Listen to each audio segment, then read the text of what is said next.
Well, good morning, folks. Welcome, welcome to. It's been a long time since I did one of these, but a business one take, where now it's pretty much become inspired by the smoking tire that the guy does the car reviews in one take by just doing a live recording of him driving down Angela Crest Highway, and kind of want to do the same thing here now. So it's been a while since I posted, just because it's just been a chaotic last few months in general in terms of for the one take here. But I decided this morning, I'm running a little bit late, decided to just get some coffee. So I went up the road a little bit, so I've extended my drive a little bit longer, so I can then now comfortably talk about a topic. Number one reason is I actually remembered to put it on and record.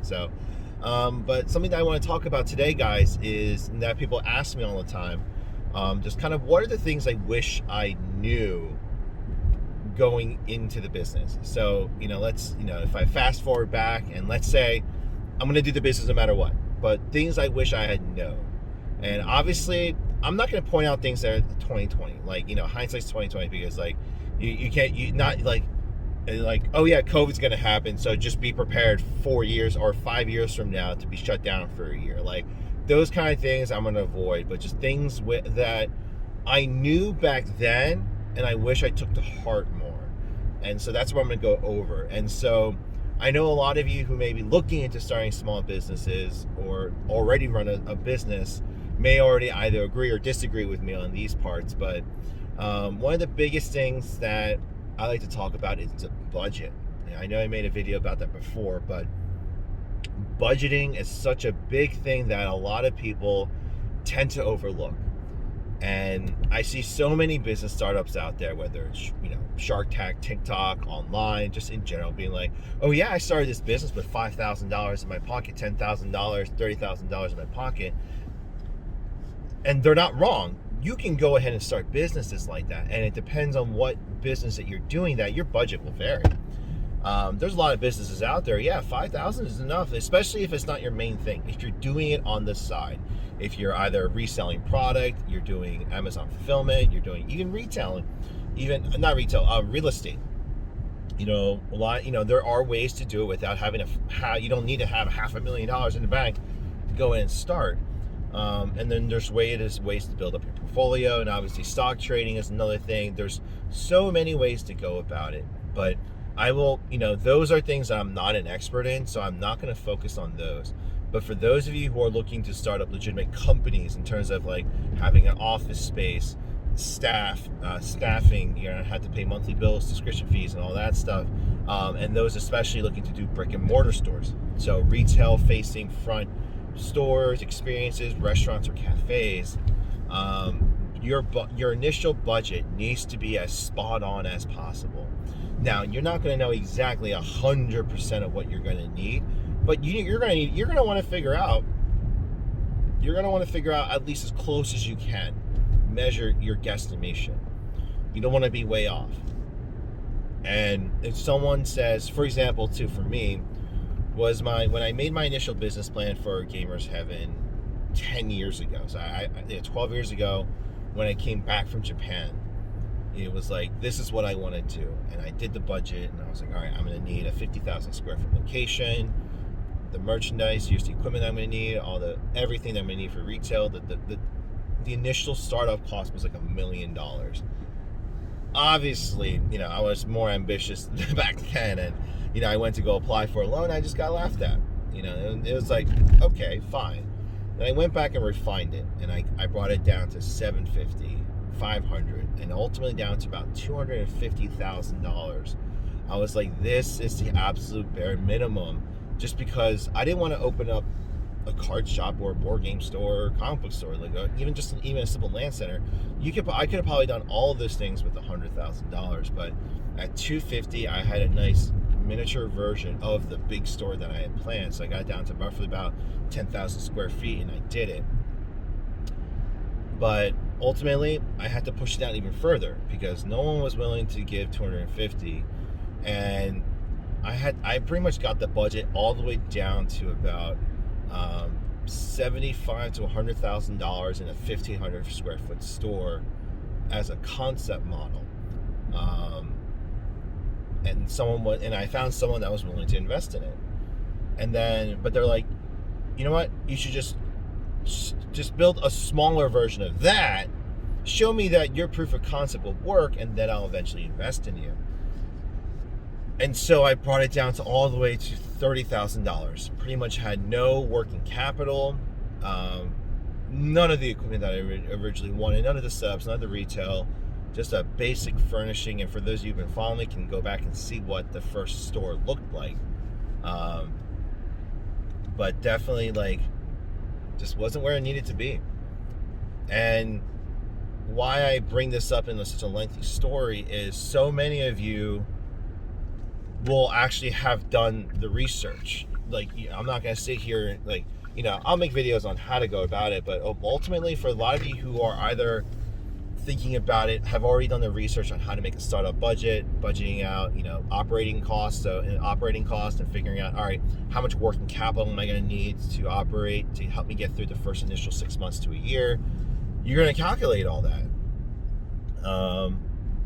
And for me, I wish I took that more to heart, because I was in such a rush to just get it built. Actually, just gonna take a quick sip. This is, proof that this is a one taken live. I only got 4 hours of sleep last night, so I rarely drink coffee. I only drink it when I'm really tired. But, I wish back then I knew the importance of really having that working capital, because I was arrogant when I started the business. I'm gonna be like, you know what? This is gonna be enough money. I'm definitely gonna get an investment. As soon as I show this guy that it works, and I'll be fine. Like, I believe in my model. It's gonna make money right off the bat, and I really should not have been that arrogant. I wasn't a social media star or anything like that, and already had like thousands of followers to come to the shop right away. I was starting from scratch. And so I really wish I took that to heart and just even waited it out. I was so eager just to leave my company and just do this, just because I was rushing it. And I'll put it this way, back then, had I waited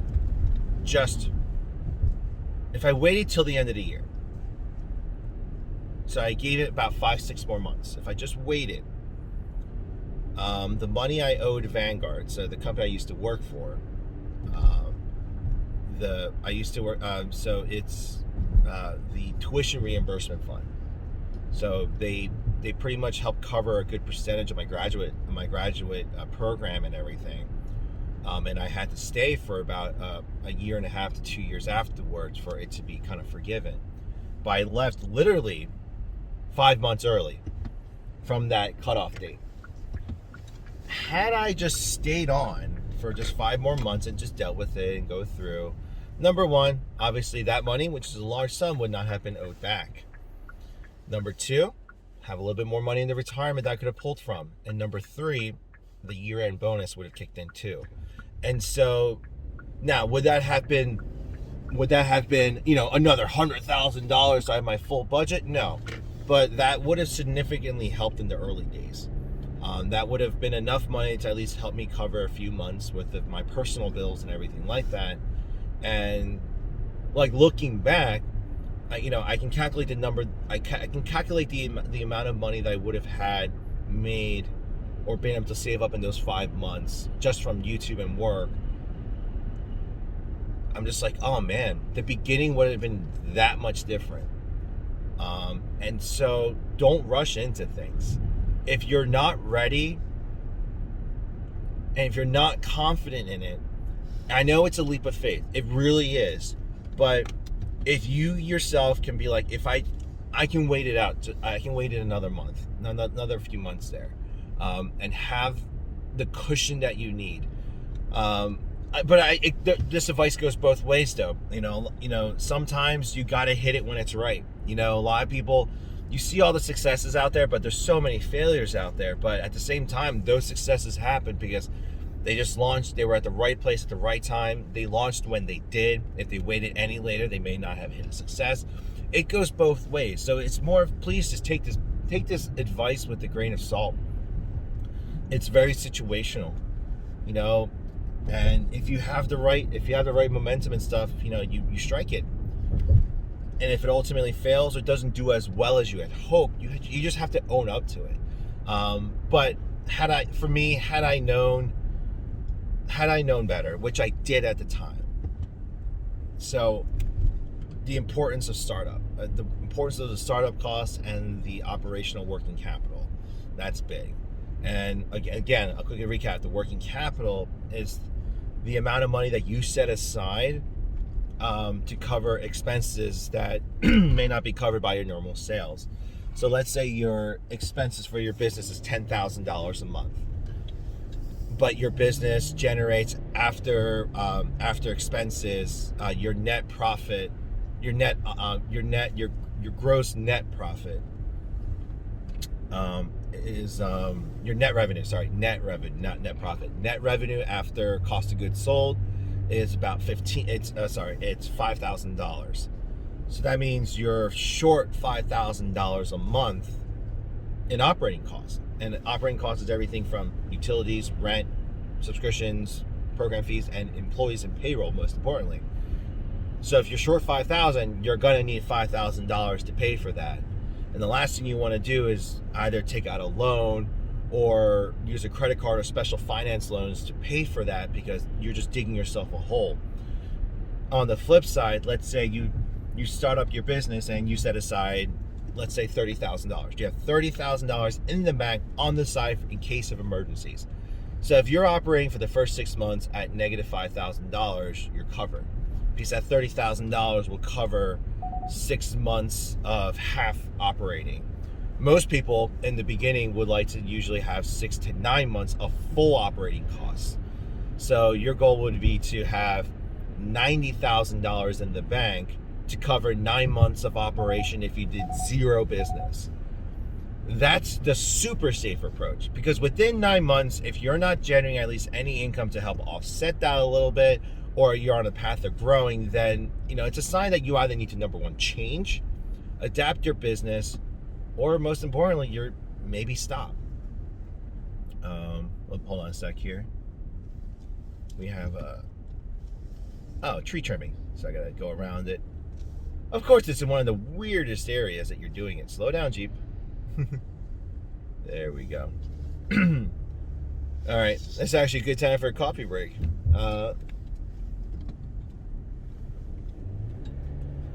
But another thing that I wish had I known before going into it, and I think the biggest thing is knowing not to rush hiring people before you're ready to do so. Because I made the mistake of, I think a lot of startups do, is the workload gets immense. So the store was getting slightly busier, but more and more, I was dedicating more and more hours to be at the store, because the longer you stay open, the more opportunities you have for more customers to engage with them and all that stuff. And that was my philosophy in the beginning. But I was burning myself out. I was doing 15, 18-hour days every day, 7 days a week, and just pushing myself to get there. And, and it got me to the point where I was like, oh, I can't do this. It's so busy and everything like that. I was artificially making it busier than it needs to be in my head. And then I rushed to hire someone. Financially speaking, back then, in the beginning especially, I wasn't ready to hire anyone. I wasn't even paying myself. Why did I think that I could hire someone? And, just because I got a small investment too in the beginning, I was like, oh, cool, I can then now have, employees and stuff. That should have been dedicated to working capital. Either way, though, I preemptively pulled the trigger and got a full staff right away. So I had opening and closing managers and cashier help too. And I was just like, don't rush into hiring people if you don't need to. You may physically, mentally feel like you need it, but you actually may not. If your business revenue and stuff doesn't warrant you even paying yourself, don't preemptively hire someone to come in. It's different if now you're exploding in business, all this revenue is coming in, but you can't manage it. Now you have the ability to bring in someone either part-time or full-time to help delegate that work and help you out. That's a different scenario. But especially in the beginning, if you can do it yourself, you're going to do it yourself.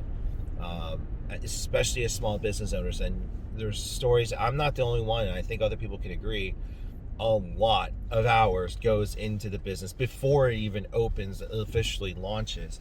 But especially in the early years, you're going to put in a lot of time for almost next to nothing. You may pay yourself a small salary, but you're going to be working god-awful hours in the beginning there. But that's kind of the norm. And just a side note, the reason why franchising a business usually looks more appealing is you're skipping a lot of the early work. So the hours you're putting in now is just developing your customer base and not your business. So that's a little bit of different mentality and stuff. But hours are still going to be needed, but differently. But no, just over the last few years, I've constantly done a couple cycles of business need is going up, I'm getting exhausted, mentally breaking down, so I'm going to just hire on people to help alleviate the hours in work.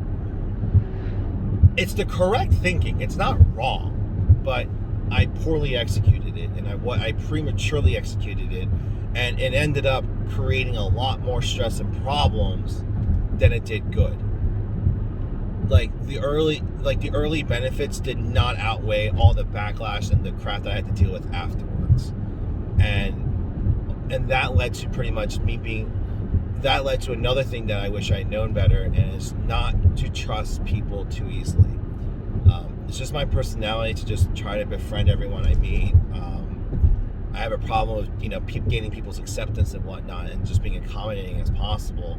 And so some employees that I've had previously, thankfully the majority of them, it's been mutual. Some anger, had a little back and forth, but ultimately walked away and we're okay. I've had a couple individuals, one in particular, that I thought in the months leading up to me hiring that person, in the months that we worked together as a team and everything, I thought, we became friends. We helped this individual out in terms of with their, some court dealings and whatnot. Helped them out, just be like, yeah, you have extra privileges at the store and everything.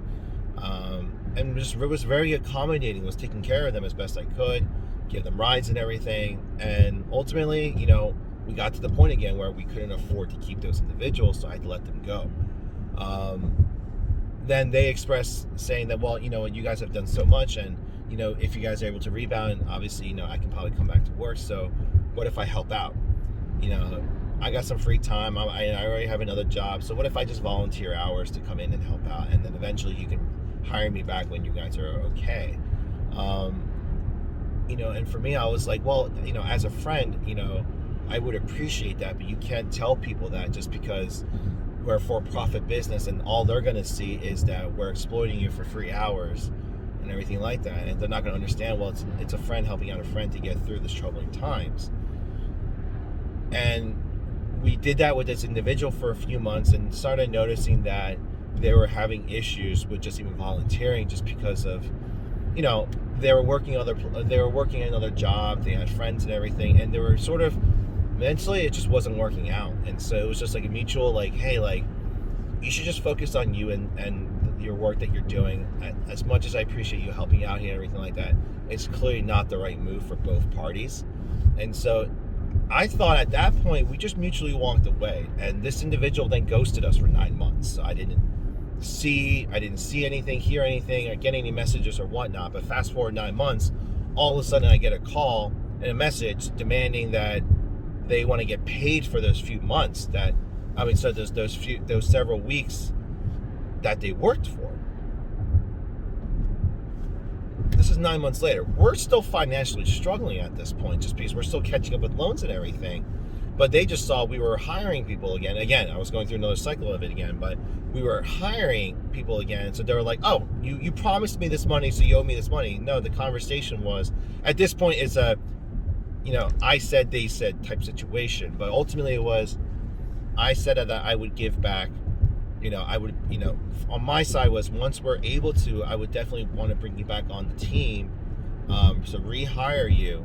And then if I can, give you whatever money I can as a thank you for helping us out during those times.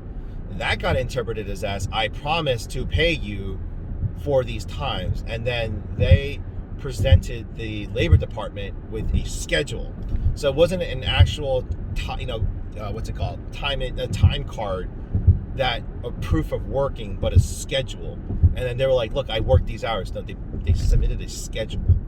A schedule is not your actual hours worked. But I ultimately just ended up paying it just because it wasn't worth fighting it. I was going through a very difficult moment during that time with my second son being born, my youngest being born at the time, me contemplating on selling the business, and it was just a lot of stress in my life. And then they came along. And so I just decided to pay it because it wasn't worth trying to hire a lawyer to fight this person and the potential public backlash it was going to cause just from that individual's group of friends. And now they already did their damage. Like, I have a large group of people who stopped coming because of this one person accusing me of knowingly exploiting and manipulating this individual to help work. And in my end, and we all thought the people who worked with her was like, with them was an individual looking to help us out. And so I know that's a long explanation again, but it's just telling you guys, like, be careful on the help that you do get. You do not want to preemptively bring in people to just have to deal with having to lay them off just a few months later. Like, it's not good for people. And it doesn't look good upon you too if you're constantly hiring and firing people because you're being financially irresponsible. So that's another thing I wish I had known. And obviously the biggest thing I just mentioned is the, being too trusting. You don't want to put yourself in that situation. You're going to get, especially in the gaming world, you get so many people in the community who are just like, oh, I just want to help out. Can I help you clean up? Can I help you do the trash? Can I help you do inventory? Can I help you here, there? And the thing is, it's done at the majority of the time, it's genuine. They want to help out genuinely. But unfortunately now, the business is growing to a point now where it's... Oops. I was not paying attention to the park here. Hold on a sec, guys. Let me just re-park here. Oh, crap. I forgot to put in park before I took off my seatbelt. No, and you got to be careful of that. So if you're running a for-profit business, do not accept free help, even from your friends and family, because you never know, because money changes people. And not everyone has good intentions, and you don't want to have to deal with the situation that I dealt with. You just don't. It's more trouble than it's worth, and it's nice that someone wants to help out, but what sucks is now every day, every time I'm always constantly turning down people for help. People are like, I really want to help you, dude. Like, can I just hold the door for you? Like, no, you can't do anything, and I refuse. And it just sucks that I've been beaten down to that level. It just does. It just sucks. It's one person ruined it for everyone. And but you're like, they ruined your opportunity to go ahead and exploit volunteer work. No, there's a legit community that just wants to help. And when you see someone struggling and stuff like that because they're trying to help build something for you, it's a natural instinct to want to help them. I think someone said it the best here. It's like a church volunteer demanding the church to pay that person for their volunteer work. It's like, whoa. And, at the end of the day, what's done is done. And so I think I just got the two topics. Sorry, I did it again where I tend to ramble on about certain conversations or whatnot, but I hope that gives you guys an insight. So I'm just giving you guys my personal experience on those type of issues, but definitely think about those things when you guys are either looking to start your own business or you're currently in a small business right now and dealing with those issues or contemplating those things. Think about those things. But I gotta go in and send the fax. I actually had late to the shop, so I gotta send the fax, go back to the store and open up really quickly. So we'll take it from there. But thank you guys for watching. If you guys enjoyed this video, this style of doing the one take, please let me know by leaving a comment and a thumbs up, or hit the like button. If you haven't already done so too, please do consider subscribing and hitting that notification bell. so we can just help kind of grow this side community of Gamers Heaven, as well as myself. If you guys like to keep picking my brain and like what I have to say, the best way to show me is by doing those things. So thank you guys. So as always, whatever time of day the world it is you're watching this video, please have a good day, good morning, and good evening. See you guys in the next video. Take care.